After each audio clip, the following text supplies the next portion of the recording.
కొత్త లోక మలయాళం మూవీ. మలయాళంలో లోక అనే పేరుతో రిలీజ్ అయింది, బట్ తెలుగులో కొత్త లోక అని రిలీజ్ చేశారు. సినిమా స్టోరీ అయితే కొత్తగా ఉంది.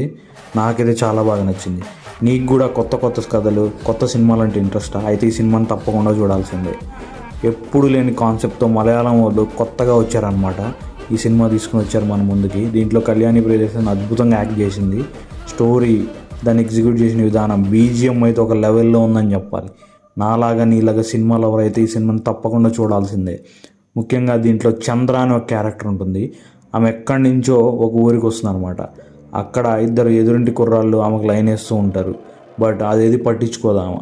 బట్ ఆమె అసలు ఇక్కడికి ఎందుకు వచ్చింది, ఆమెకి ఒక పోలీస్ ఆఫీసర్తో ఉన్న గొడవ ఏంటి, బట్ ఆమె చుట్టూ చాలామంది మనుషులు ఉండి ఆమెను ఎందుకు రక్షిస్తూ ఉంటారు అనేది నువ్వు తెలుసుకోవాలంటే ఈ సినిమా చూడాల్సిందే.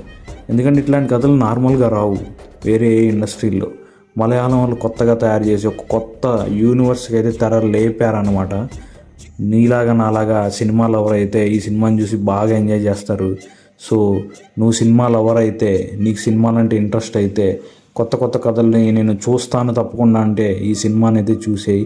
కొత్తలో ఒక థియేటర్లో ఉంది, పైరసీ డౌన్లోడ్ చేసి చూడొద్దు. డైరెక్ట్గా సినిమాకి వెళ్ళి థియేటర్కి వెళ్ళి చూసే సినిమాని. అండ్ ఎలా ఉందో నీకు నచ్చింది, నా వల్ల నువ్వు చూసావు అంటే ఛానల్ అయితే సబ్స్క్రైబ్ చేసుకో. మరి ఇలాంటి మరిన్ని వీడియోస్ అయితే నేను తీసుకొస్తూ ఉంటాను.